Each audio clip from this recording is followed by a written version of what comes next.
নমস্কাৰ বন্ধু বান্ধৱীসকল। গাঁৱৰ অঞ্চলটো চাই বেলেগ মজা এটা আছে দেই। চাৰিওফালে পথাৰটো খালী, একেবাৰে গৰু ছাগলী একেবাৰে পৰি আছে। চাই ভাল লাগে একেবাৰে, আৰু ইমান ধুনীয়া বতাহ এটা মাৰি আছে নহয়, মানে এনেকৈ লাগে যে বিচনাখন আনি পেলাই পৰি থাকোঁ নেকি। মানে গৰম হয়, কিন্তু গৰমটো অনুভৱ হোৱা নাই।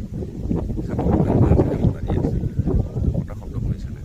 ইমান ধুনীয়া চাৰিওফালে পথাৰখনৰ মাজে খালী মুকলি হৈ আছে, একেবাৰে গৰু ছাগলী ধুনীয়া হৈ আছে। আৰু এটা কি কথা জানে, মেইন কথা হ'ল ইয়াতে আপোনাৰ পলিউশ্যনটো নাই। পলিউশ্যন নোহোৱাৰ কাৰণে বতৰটো একেবাৰে ঠাণ্ডা ধুনীয়া একেবাৰে। এতিয়া আমাৰ গুৱাহাটীৰ নিচিনা হ'লে পলিউশ্যনৰ কাৰণে সেই গৰম বতাহে আহিলে হয়, কিন্তু গাঁও এলেকা পথাৰৰ মাজতো মুকলি, একেবাৰে আকাশ মুকলি পথাৰ ন, সেইটো কাৰণে মানে ইয়াতে পলিউশ্যনটো নাই। সেইটো কাৰণে আমাৰ পথাৰত ধুনীয়া কি কয় ঠাণ্ডা হাৱা এটা মাৰি থাকে।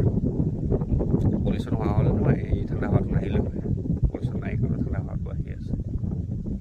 মই এটা কথা এতিয়াহে গম পালোঁ জানানে, এই পথাৰৰ মাজত যে খেতিয়কবিলাকে কেনেকুৱা হাল বাই থাকে, কেনেকুৱা ধান লগাই থাকে, কিন্তু যিমান এই ৰ'দৰ মাজতো কিন্তু এনেকুৱা নহয়। পথাৰৰ মাজত আমাৰ ধুনীয়া এটা বতাহ মাৰি থাকে, ঠাণ্ডা বতাহ এটা। সেইটো কাৰণে খেতিয়কবিলাকে মানে গৰমটো অনুভৱ নকৰে। সেইটো হয়ও, কিন্তু যে আজি মই পথাৰৰ মাজত থাকি পেলাই গম পাইছোঁ যে ইমান ৰ'দৰ মাজতো আছোঁ যদিও গৰমটো ইমান পোৱা নাই। সেইটো কাৰণে খেতিয়কবিলাকে মানে অলপমান কৰিব পাৰে।